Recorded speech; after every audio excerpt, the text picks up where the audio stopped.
Hello friends आपको स्वागत आलोचना करवा +3 5th सेमिस्टर आपणकर हिस्ट्री ऑनर्स रो डीएसई पेपर 2 रे रही पाइक विद्रोह कारण एवं फलाफल विषय में आलोचना करवा सरल भाषा नोट्रु तेणुक भिडियो को स्किप नक आरंभ शेष पर्यंत देखु तड़े नक चलतु आज भिडियो स्टार्ट करवा। तो प्रश्न रही पाइक विद्रोह कारण और फलाफल विषय आलोचना कर। तो उत्तर आपण मैंने प्रथम लिखे इंट्रोडक्शन बा उपक्रम इंट्रोडक्शन लिखे 1817 मसीह संगठित यही पाइक विद्रोह भारत तथा ओडिशावासी इंग्रेज शासक मानकर अत्याचारी शासन व्यवस्था एवं पक्षपातिता शासन विरुद्ध संगठित होइथिबा एक गणविद्रोह थिला। यही विद्रोहटी खोर्धारे होइथिबारु याको खोर्धा विद्रोह बोली मध्य कुहा जाइथाय। यही ब्रिटिश विरोधी आंदोलन 1817 मसीह खोर्धार पाइक मानकर असंतोष जोगु होइथिला एवं यार नेतृत्व नैथिले खोर्धा राजांकर सेनापति बक्सी जगबंधु विद्याधर महापात्र भ्रमरभर राय। यही विद्रोह होगा पछरे अनेक कारण रही जहाँकि निम्न वर्णना करा जायछि। से कारण गुड़िक होछि प्रथम कारण होछि खोर्धा राजांकर गादीच्युत, द्वितीय होछि जयराज गुरु को हत्या, तृतीय होछि सूर्यास्त नियम, चतुर्थ होछि कर भार वृद्धि, पंचम होछि कला लवण आईन, षष्ठ होछि नूतन मुद्रानीति, सप्तम होछि प्रशासनिक व्यवस्था, 8 होछि बक्सी जगबंधु असंतोष एवं 9 होछि जमीदार मानकर असंतोष एवं 10 होछि घुमुसुर विद्रोहर प्रभाव। यही सब कारण गुड़िक जो यही पाइक विद्रोहटी संगठित होता से कारण गुड़िक विषय में आम आलोचना करवा पॉइंट वाइज। तो इंट्रोडक्शन होछि 1817 मसीह खोर्धार स्वाभिमान पाई यही विद्रोहटी संगठित होइथिला। तो इंग्रेज मान पूर्वर ओडिशा को मरहटा माने शासन करथिले एवं मरहटा मान कबलरू मुक्ति पाया पाई सही समय ओडिशार राजा जे कि थिले द्वितीय मुकुंद देव 3000 सैनिक प्रेरण करथिले इंग्रेज मानकु एवं इंग्रेज माने मराठा मानकु युद्ध रे परास्त करी 1803 मसीह उपकूलवर्ती ओडिशा को मध्य अधिकार करथिले। तो सही समय ओडिशा को सही समय मराठा मान कबलरू मुक्ति पाया पाई से समय ओडिशार राजा जे कि थिले द्वितीय मुकुंद देव इंग्रेज मान को साहाय्य करथिले एवं इंग्रेज माने मध्य 1803 मसीह से परास्त करथिले एवं या परे इंग्रेज माने ओडिशा रे एकचाटिया कारबार आरंभ करथिले। अर्थात से भू राजस्व संग्रह कले, लुण उपरे एकचाटिया कारबार कले एवं स्थानीय लोक मानकु लुण मारिबा पाई मध्य सेमाने अनुमति देले नाही।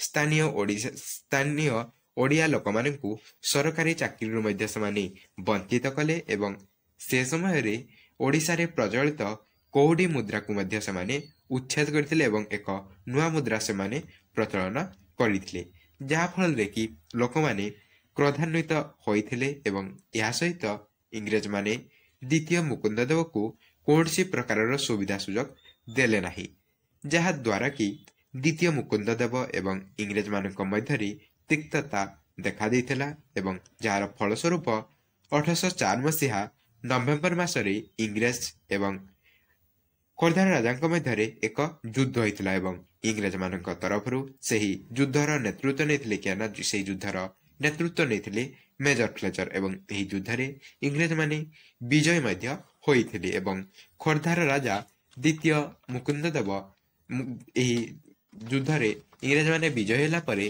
खोर्धार राजा द्वितीय मुकुंद देव को सेमाने बंदी कले एवं खोर्धा राजांकर मंत्री जे कि थिले अर्थात मुकुंद देव मंत्री जे थिले जयराज गुरु को सेमाने एक बरगछरे फांसी देथिले एवं 1805 मसीह सेमाने खोर्धा राजा द्वितीय मुकुंद देव को पुरी ठारे बंदी करी रखिथिले एवं तांको सेमाने पुरीर जगन्नाथ मंदिर परिचालना करने पाई दायित्व देइथिले एवं 1805 मसीह सेमाने खोर्धार शासन भार को प्रत्यक्ष भाव में ग्रहण करथिले। शेषरे इंग्रेज मानकर एपरी कार्यकलाप देखि खोर्धार पाइक माने एवं जनसाधारण असंतुष्ट हेले एवं सेमानक प्रति क्रोधान्वित होइथिले एवं 1817 मसीह बक्सी जगबंधु नेतृत्व रे पाइक माने एकत्रित होई इंग्रेज मानक विरुद्ध रे विद्रोह घोषणा कले, जहाँकि पाइक विद्रोह नाम परिचित अटे। तो एवं देखिबा एही ପାଇକ ବିଦ୍ରୋହ ହେବା ପଛରେ ରହିଥିବା କାରଣଗୁଡ଼ିକ ବିଷୟରେ ଆଲୋଚନା କରିବା। ତ ପ୍ରଥମ କାରଣ ହେଉଛି ଦେଖନ୍ତୁ ଖୋର୍ଦ୍ଧା ରାଜାଙ୍କର ଗାଦିଚ୍ୟୁତ। ତ ପାଇକ ବିଦ୍ରୋହ ପଛରେ ଅନେକ କାରଣ ଦାୟୀ ଥିଲା। ସେଥିମଧ୍ୟରୁ ପ୍ରଥମ କାରଣ ହେଉଛି ଖୋର୍ଦ୍ଧା ରାଜା ଦ୍ୱିତୀୟ ମୁକୁନ୍ଦଦେବଙ୍କୁ 1817 ମସିହାରେ ଖୋର୍ଦ୍ଧାର ରାଜସିଂହାସନରୁ ଗାଦିଚ୍ୟୁତ କରି ମେଜର ଫ୍ଲେଜରଙ୍କୁ ଖୋର୍ଦ୍ଧାର ଶାସନଭାର ଦେବା। ତାଙ୍କର ବ୍ୟବସ୍ଥା ବିଷୟରେ ଲୋକମାନେ ବୁଝିପାରିଲେ ନାହିଁ, ଯାହାଫଳରେ ସେମାନଙ୍କର କଷ୍ଟକର ଶାସନ ପଦ୍ଧତି ଯୋଗୁଁ ଖୋର୍ଦ୍ଧାବାସୀ କ୍ରୋଧିତ ହୋଇ ବିଦ୍ରୋହ ଆରମ୍ଭ କରିଥିଲେ। ତ ସେହି ଯୁଦ୍ଧ ପରେ 1805 ମସିହାରେ ପ୍ରତ୍ୟକ୍ଷ ଭାବରେ ମେଜର ଫ୍ଲେଜର ଶାସନ ଦାୟିତ୍ୱ ଗ୍ରହଣ କଲେ ବା ଇଂରେଜମାନେ ପ୍ରତ୍ୟକ୍ଷ ଭାବରେ ଓଡ଼ିଶାକୁ ଅଧିକାର କରିଥିଲେ ଏବଂ ଶାସନ କଲେ, ଯାହାଫଳରେ କି ସେମାନେ ଦ୍ୱିତୀୟ ମୁକୁନ୍ଦଦେବଙ୍କୁ ଗାଦିଚ୍ୟୁତ କରିଥିଲେ। ଯାହାଫଳରେ ଲୋକମାନେ କ୍ରୋଧାନ୍ୱିତ ହୋଇ ଇଂରେଜମାନଙ୍କ ବିରୁଦ୍ଧରେ ବିଦ୍ରୋହ କରିବା ଆରମ୍ଭ କରିଥିଲେ। ଦ୍ୱିତୀୟ କାରଣ ହେଉଛି ଜୟରାଜ ଗୁରୁଙ୍କୁ ହତ୍ୟା। ଜୟରାଜ ଗୁରୁ ଥିଲେ ଖୋର୍ଦ୍ଧାର ରାଜା ଦ୍ୱିତୀୟ ମୁକୁନ୍ଦଦେବଙ୍କର ମନ୍ତ୍ରୀ। ଇଂରେଜମାନେ ଜୟରାଜ ଗୁରୁଙ୍କୁ ସର୍ବସାଧାରଣଙ୍କ ସମ୍ମୁଖରେ ଏକ ବରଗଛରେ ଫାଶୀ ଦେଲେ ଏବଂ ଖୋର୍ଦ୍ଧାର ଶାସନଭାରକୁ ପ୍ରତ୍ୟକ୍ଷ ଭାବରେ ଗ୍ରହଣ କଲେ, ଯାହାଫଳରେ ଖୋର୍ଦ୍ଧାର ପାଇକମାନେ ଅସନ୍ତୁଷ୍ଟ ହୋଇ 1817 ମସିହାରେ ଇଂରେଜମାନଙ୍କ ବିରୁଦ୍ଧରେ ବିଦ୍ରୋହ ଘୋଷଣା କରିଥିଲେ। ତ ଏହି ଜୟରାଜ ଗୁରୁ ଥିଲେ ଦ୍ୱିତୀୟ ମୁକୁନ୍ଦଦେବଙ୍କର ତାଙ୍କ ମନ୍ତ୍ରୀ। ଯେତେବେଳେ ଇଂରେଜମାନଙ୍କ ଠାରୁ ଦ୍ୱିତୀୟ ମୁକୁନ୍ଦଦେବ ଯୁଦ୍ଧରେ ପରାଜିତ ହୋଇଥିଲେ, ସେ ସମୟରେ ସେମାନେ ଦ୍ୱିତୀୟ ମୁକୁନ୍ଦଦେବଙ୍କୁ ବନ୍ଦୀ କରିଥିଲେ ଏବଂ ଜୟରାଜ ଗୁରୁଙ୍କୁ ସେମାନେ ଏକ ବରଗଛରେ ଫାଶୀ ଦେଇଥିଲେ, ଯାହାକି ଥିଲା ଏକ ହୃଦୟ ବିଦାରକ ଚିତ୍ର। ଏହି ଘଟଣା ପରେ ଖୋର୍ଦ୍ଧାର ପାଇକମାନେ ଅତ୍ୟଧିକ କ୍ରୋଧିତ ହୋଇଯାଇଥିଲେ ଏବଂ ଶେଷରେ ସେମାନେ ଇଂରେଜମାନଙ୍କ ବିରୁଦ୍ଧରେ ବିଦ୍ରୋହ କରିବା ପାଇଁ ନିଷ୍ପତ୍ତି ନେଇଥିଲେ। ତାପରେ ତୃତୀୟ କାରଣ ହେଉଛି ସୂର୍ଯ୍ୟାସ୍ତ ନିୟମ। ତ ପାଇକ ବିଦ୍ରୋହ ପଛରେ ଆଉ ଏକ ପ୍ରମୁଖ କାରଣ ହେଉଛି ଇଂରେଜମାନଙ୍କର ତ୍ରୁଟିପୂର୍ଣ୍ଣ ରାଜସ୍ୱ ପଦ୍ଧତି। ଖୋର୍ଦ୍ଧାର ସାଧାରଣ ଜନତା କେବଳ କର ଦେଉଥିଲେ ତାହା ନୁହେଁ, ଜମିଦାରମାନେ ମଧ୍ୟ କର ଦେଉଥିଲେ। ସ୍ଥାନୀୟ ଜମିଦାରମାନେ ଏକ ନିର୍ଦ୍ଦିଷ୍ଟ ଦିନର ସୂର୍ଯ୍ୟାସ୍ତ ପୂର୍ବରୁ କର ଆଣି ଜମା ଯଦି ନ କରିବେ, ତାହେଲେ ଜମିଦାରମାନଙ୍କର ଜମି ନିଲାମ ହୋଇଯାଉଥିଲା। ଏହା ସହିତ ବିଭିନ୍ନ ଦୈବ ଦୁର୍ବିପାକ ସମୟରେ ମଧ୍ୟ ଇଂରେଜମାନେ ପ୍ରଜାମାନଙ୍କୁ କୌଣସି ପ୍ରକାରର କର ଛାଡ଼ କରୁନଥିଲେ, ଯାହାଫଳରେ କି ଜନସାଧାରଣ କ୍ରୋଧିତ ହୋଇ ବିଦ୍ରୋହ ଆରମ୍ଭ କରିଥିଲେ। ତ ସେମାନେ ମଧ୍ୟ ଆଉ ଏକ ନିୟମ ପ୍ରଚଳନ କରିଥିଲେ, ଯାହାକି ସୂର୍ଯ୍ୟାସ୍ତ ଆଇନ। ଅର୍ଥାତ୍ ଯେଉଁଦିନ ସେହି ଖଜଣା ବା ତାଙ୍କର ଜମି ଉପରେ ଯେଉଁ ଖଜଣା ରହିଥିଲା ସେମାନଙ୍କର ବା କର ରହିଥିଲା, ସେହି କରକୁ ସେମାନେ ନିର୍ଦ୍ଦିଷ୍ଟ କରିଥିବା ଦିନରେ, ସେମାନେ ଯେଉଁ ଦିନ ନିର୍ଦ୍ଦିଷ୍ଟ କରିଥିଲେ ସେହି ଦିନର ସୂର୍ଯ୍ୟାସ୍ତ ପୂର୍ବରୁ ଯଦି ଜମିଦାରମାନେ ସେହି କରକୁ ସେମାନେ ଦେଉନଥିଲେ ଇଂରେଜମାନଙ୍କୁ, ତାହେଲେ ଇଂରେଜମାନେ ତାଙ୍କର ଜମିକୁ କଲିକତାରେ ନିଲାମ କରିଯାଉଥିଲେ, ଯାହାଫଳରେ କି ଜମିଦାରମାନଙ୍କର ଜମି ନିଲାମ ହୋଇଯାଉଥିଲା ଏବଂ ଏହା ସହିତ ସେମାନେ ବିଭିନ୍ନ ବନ୍ୟା ବାତ୍ୟା ସମୟରେ ମଧ୍ୟ ସେମାନେ କୌଣସି ପ୍ରକାରର କର ଛାଡ଼ କରୁନଥିଲେ, ଯାହାଫଳରେ କି ଲୋକମାନେ ଅସନ୍ତୁଷ୍ଟ ହୋଇଥିଲେ ଏବଂ ସେମାନେ ବିଦ୍ରୋହ କରିଥିଲେ। ତାପରେ ଚତୁର୍ଥ କାରଣ ହେଉଛି କରଭାର ବୃଦ୍ଧି। ଇଂରେଜମାନେ ଖୋର୍ଦ୍ଧାର ଜନସାଧାରଣଙ୍କ ଠାରୁ ବହୁତ ଅର୍ଥ କର ରୂପେ ଆଦାୟ କରୁଥିଲେ। ସାଧାରଣ ଲୋକଙ୍କ ଉପରେ ଦୟାଭାବ ସେମାନେ ଦେଖାଉନଥିଲେ। ବିଭିନ୍ନ ପ୍ରାକୃତିକ ଦୁର୍ବିପାକ ସମୟରେ ମଧ୍ୟ କୌଣସି ପ୍ରକାରର କର ଛାଡ଼ ସେମାନେ କରୁନଥିଲେ, ଯାହାଫଳରେ ସାଧାରଣ ଜନତା କର ଭାରରେ ବୁଡ଼ି ରହୁଥିଲେ ଏବଂ ଲୋକମାନଙ୍କର ଆର୍ଥିକ ଅବନତି ଘଟିଲା, ଯାହାଫଳରେ କି ଜନସାଧାରଣ କ୍ରୋଧିତ ହୋଇ ଇଂରେଜମାନଙ୍କ ବିରୁଦ୍ଧରେ ବିଦ୍ରୋହ ଘୋଷଣା କରିଥିଲେ। ତାପରେ ପଞ୍ଚମ କାରଣ ହେଉଛି କଳା ଲବଣ ଆଇନ। ଇଂରେଜମାନେ ଓଡ଼ିଶାରେ ଲବଣ ଆଇନ ମଧ୍ୟ ପ୍ରଚଳନ କରିଥିଲେ। ସେମାନେ ଲୁଣ ଉପରେ ଏକଚାଟିଆ ଅଧିକାର ପ୍ରଣୟନ କରିଥିଲେ। ଯେଉଁମାନଙ୍କୁ ସେମାନେ ଲୁଣ ମାରୁଥିବାର ଦେଖୁଥିଲେ, ସେମାନଙ୍କୁ କଠୋର ଦଣ୍ଡରେ ଦଣ୍ଡିତ କରୁଥିଲେ ଏବଂ ଜେଲ୍ ମଧ୍ୟ ପଠାଇ ଦେଉଥିଲେ, ଯାହାଫଳରେ କି ଲୋକମାନେ କ୍ରୋଧାନ୍ୱିତ ହୋଇ ବିଦ୍ରୋହ କଲେ। ତ ସେମାନେ ଲୁଣ ଉପରେ ମଧ୍ୟ ଏକଚାଟିଆ କାରବାର ଆରମ୍ଭ କରିଥିଲେ। ଯେଉଁମାନେ ଲୁଣ ମାରିବେ ସେମାନଙ୍କୁ ସେ କଠୋର ଦଣ୍ଡରେ ଦଣ୍ଡିତ କରୁଥିଲେ ଏବଂ ଜେଲ୍ ମଧ୍ୟ ପଠାଇ ଦେଉଥିଲେ ଏବଂ ଓଡ଼ିଶାର ଲୋକମାନେ ସେମାନଙ୍କ ପାଖରୁ ଲୁଣ କିଣି ଖାଉଥିଲେ, ଯାହାଫଳରେ କି ସେମାନେ ଚଢ଼ା ଦରରେ ଲୁଣକୁ ମଧ୍ୟ ବିକ୍ରି କରୁଥିଲେ ଏବଂ ସେମାନେ ଲାଭବାନ ହେଉଥିଲେ ଏବଂ ଓଡ଼ିଶାର ଲୋକମାନେ ତାଙ୍କର ଆର୍ଥିକ ସ୍ଥିତି ଅବନତି ଆଡ଼କୁ ଗତି କରିଥିଲା, ଯାହାଫଳରେ କି ସେମାନେ ଅସନ୍ତୁଷ୍ଟ ହୋଇ ଇଂରେଜମାନଙ୍କ ବିରୁଦ୍ଧରେ ଏହି ପାଇକ ବିଦ୍ରୋହ କରିଥିଲେ। ତାପରେ ଷଷ୍ଠ କାରଣ ହେଉଛି ନୂତନ ମୁଦ୍ରାନୀତି। ଇଂରେଜମାନଙ୍କ ପୂର୍ବରୁ ଓଡ଼ିଶାରେ ପ୍ରଚଳିତ କଉଡ଼ି ମୁଦ୍ରାକୁ ଇଂରେଜମାନେ ଉଚ୍ଛେଦ କରି ନୂତନ ମୁଦ୍ରାନୀତି ଓଡ଼ିଶାରେ ପ୍ରଚଳନ କରିଥିଲେ। ତାହା ହେଲା କଉଡ଼ି ମୁଦ୍ରା ବଦଳରେ ରୂପା ସିକ୍କାର ବ୍ୟବହାର। ସେମାନେ କଉଡ଼ି ମୁଦ୍ରା ବଦଳରେ ରୂପା ସିକ୍କାର ବ୍ୟବହାର କରିଥିଲେ, ଯାହାଫଳରେ ବହୁ ହଇରାଣ ହେଲେ, କାରଣ ସେମାନଙ୍କ ପାଖରେ ସେ ନୂତନ ମୁଦ୍ରା ନଥିଲା ଏବଂ ସେମାନେ ନୂଆ ଟଙ୍କାର ବିନିମୟ ହାର ସମ୍ପର୍କରେ ମଧ୍ୟ କୌଣସି ଧାରଣା ନଥିଲା, ଯାହାଫଳରେ ସେମାନେ ଅନେକ ସମସ୍ୟାର ସମ୍ମୁଖୀନ ହେଉଥିଲେ। ତେଣୁ ସେମାନେ ଇଂରେଜମାନଙ୍କ ବିରୁଦ୍ଧରେ ବିଦ୍ରୋହ ଘୋଷଣା କରିଥିଲେ। ତାପରେ ଆସିଲା ତାଙ୍କର ପ୍ରଶାସନିକ ବ୍ୟବସ୍ଥା।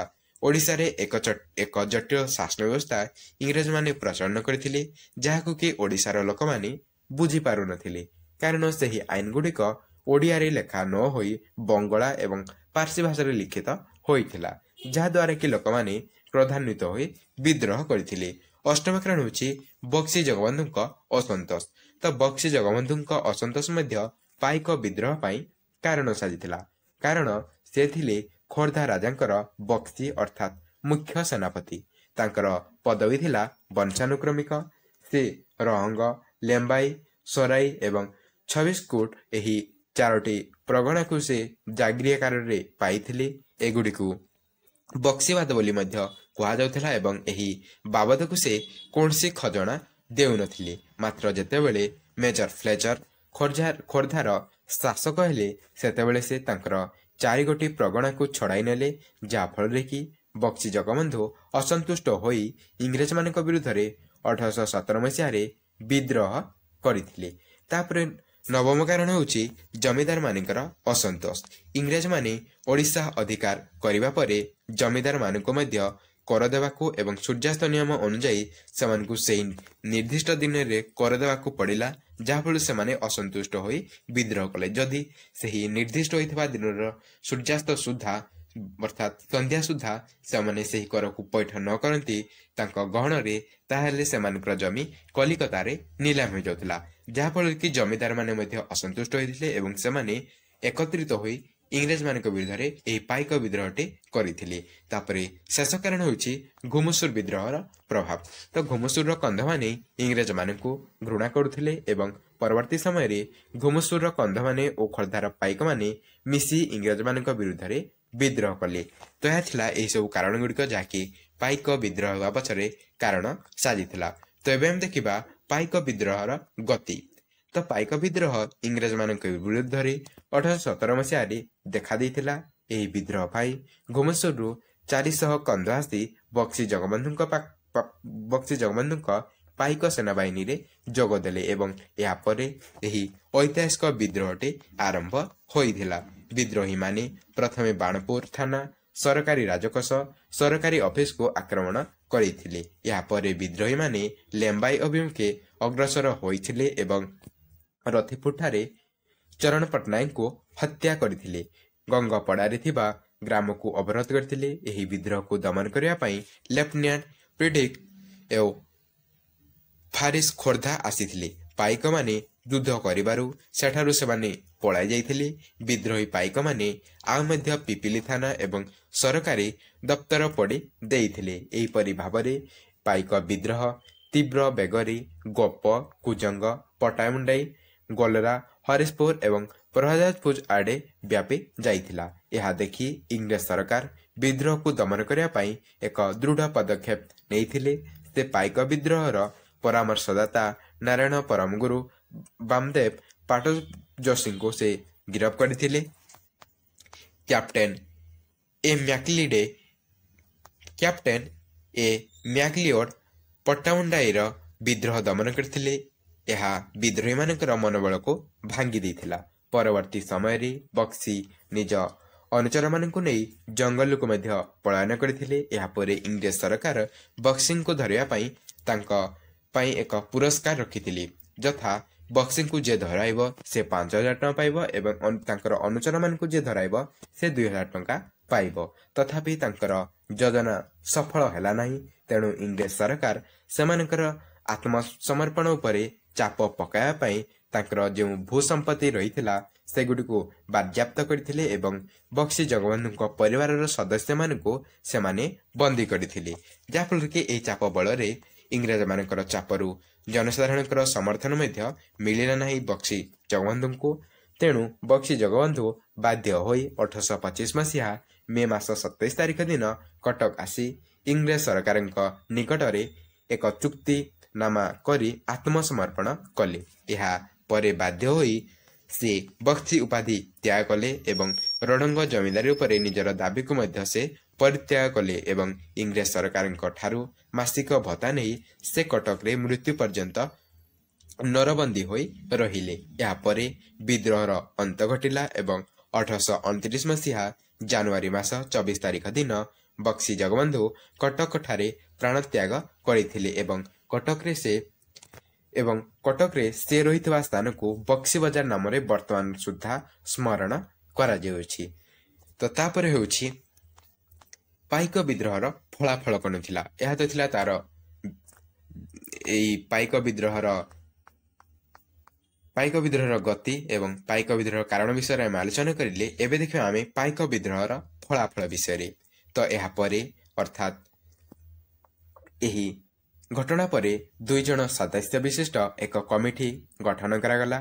एही विद्रोहर कारण एवं यार प्रतिरोध पाई एही विद्रोहर कारण एवं यार प्रतिरोध नेबाकु थिबा पदक्षेप संबंध रे सूचना देवा पाई इंग्रेज माने सेही 2 जन सदस्य को निर्देश देथिले एवं कटकर मजिस्ट्रेट इम्पे एवं जनरल मार्टिनडेल एही घटनार अनुसंधान कले एवं सेमाने मत देले जे अर्थनैतिक शासन प्रशासनिक कारण एवं विचार विभागर दुर्नीति आदि एही विद्रोहर प्रमुख कारण बोली सेमाने कहिले एवं एही कमिटीर सुपारिश क्रमे शासन क्षेत्र में अनेक परिवर्तन मध्य अणा जाइथिला। जथा प्रथम होछि शासन क्षेत्र में परिवर्तन। बंगाला मानक परिवर्ते ओडिया मानकु सरकारी चाकरी रे नियुक्ति दिया जाइथिला। तापरे द्वितीय होछि विचार विभाग रे परिवर्तन अर्थात कोर्ट कचेरी रे ओडिया को व्यवहृत। तृतीय होछि नूतन लवण नीति लवण दर कम करी लोकंक पाखरे पहुंचाइले। चतुर्थ होछि तृतीय रामचंद्र देव को मान्यता प्रदान कराला राजा को पुरी रो सिंहासन दियागला। तापरे पंचम होछि जमीदार मानक सहित सुसंपर्क रखिले राजस्व को सेमाने कम करिथिले। एवं षष्ठ होछि पाइक मानक प्रति इंग्रेज माने कठोरता ग्रहण कले एवं पाइक माने आ युद्ध करि परिबे नाही एवं कृषि कार्य करी निजर जीविका निर्वाह करिवे बोली सेमाने कहिथिले। एवं सप्तम रे होछि दसी मानकर विचार एवं दंड प्रदान। तापरे शेष होछि कमिशनर को नियुक्ति एवं संस्कारमूलक कार्य जेपरि कि board of revenue board of trade provincial court of April circuit court इत्यादि तदारक करिवार क्षमता रहिथिला। तो यह थिला आपण मानकर पाइक विद्रोहर फलाफल जहाँकि आम सरल हाथ आलोचना कले पाइक विद्रोह कारण एवं पाइक विद्रोहर गति एवं पाइक विद्रोहर फलाफल विषय आम आलोचना करी। तो जदि वीडियो भल लगा वीडियो लाइक देबे एवं सांगस्ती मानक सह अधिकरू अधिक मात्रा रे शेयर करेंगे। तो देखा आ एक नूतन वीडियो से पर्यंत जय जगन्नाथ।